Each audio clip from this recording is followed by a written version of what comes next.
పూరా లోకల్. గత 6 నెలలుగా లీకులు స్కామ్ల మీదనే ప్రభుత్వం నడుస్తుందని కోరుట్ల ఎమ్మెల్యే సంజయ్ కుమార్ అన్నారు. మంత్రి జూపల్లి కృష్ణారావు లిక్కర్ స్కామ్ బయటికి వచ్చిందని, వడ్ల స్కామ్ బయటికి వచ్చిందన్నారు.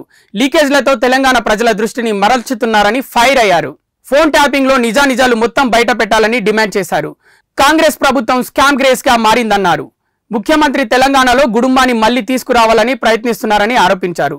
ఫోన్ ట్యాపింగ్ లో నిజాలు తేలితే కేసులు పెట్టి జైలుకి పంపాలన్నారు. కాంగ్రెస్ పార్టీని నేను చిన్న ఉన్నప్పటి నుంచి అందరు చెప్పేవాళ్ళు, ఆ పార్టీ పేరు కాంగ్రెస్ కాదు స్కామ్ గ్రేస్ రా బాబు అని చెప్పి మేము చదువుకుంటప్పుడు చెప్పేవారు మాకు అందరు. దానికి తగ్గట్టుగానే గత 6 రోజుల నుంచి ఏం జరుగుతా ఉంది అంటే మీ అందరి కళ్ళ ముందర కనబడింది. వాళ్ళు విత్డ్రా కూడా చేసుకున్నారు. ఇవాళ వడ్ల స్కామ్ మీ అందరికి అర్థమైంది ఏం చేసినారో కూడా. మన వడ్లేమో చీప్గా అమ్ముతారు, కొనాల్సిన సన్న వడ్లేమో కాస్ట్లీగా కొంటారు. 42 రూపాయలు దొరుకుతున్న వడ్లని 57 రూపాయలకు కొంటారు. 2200కు అమ్మాల్సిన వడ్లనేమో 1850 నుంచి 1900కు అమ్మేస్తారు. ఈ స్కామ్ బయటపడింది.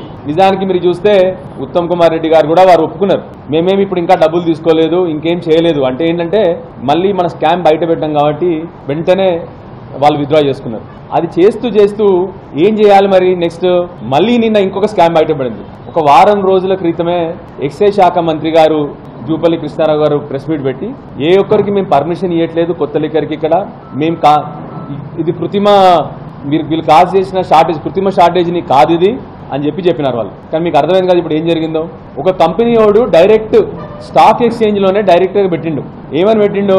మేము తెలంగాణకి లిక్కర్ సప్లై చేస్తున్నాము కొత్తగా అని చెప్పి పెట్టిండు. ఇక్కడేమో మంత్రి గారు అసలు ఎవరికి మేము పర్మిషన్ లేదంటాడు, అక్కడేమో ఆ కంపెనీ వాళ్ళేమని చెప్పి డైరెక్ట్ స్టాక్ ఎక్స్చేంజ్ చెప్పింది కాబట్టి అది మనకు లీక్ బయటకు వచ్చింది, ఆ మెసేజ్ బయటకు వచ్చింది. సో ఇప్పుడు అర్థమైందా మీకు గత 2 నెలల నుంచి వీళ్ళు లిక్కర్ ఎందుకు షార్టేజ్ తీసుకొచ్చినరో. మళ్ళీ బూము బ్యాంగ్ 1000 10,000 ఏం జరుగుతుంది దీంట్లో? సింపుల్, పెద్ద కంపెనీ లాంటి ఎవరు వీళ్ళకి రూపాయి ఇయ్యరు, కమిషన్ ఇవ్వరు దీంట్లో. వీళ్ళకి ఏంది ఈ బూమ్ బ్యాంగ్ అంటే 1000 కోట్ల స్కామ్.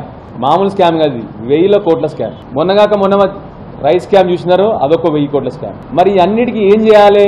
వెంటనే మరుసటి రోజు ఒక లీక్ పెట్టాలి. మళ్ళీ ఏం లీక్? మళ్ళీ ఏమన్నా అంటే ఈ మధ్య ఫోన్ ట్యాపింగ్ అని చెప్పి లీకులు పెట్టడం. అది కూడా ఎంత బాధాకరం అంటే సబ్జుడిస్లో ఉంది, ఇన్వెస్టిగేషన్లో ఉంది. అది దాని గురించి కావాలని ఒక లీక్ నిన్న. ఏం చేస్తా ఉన్నారు అసలు?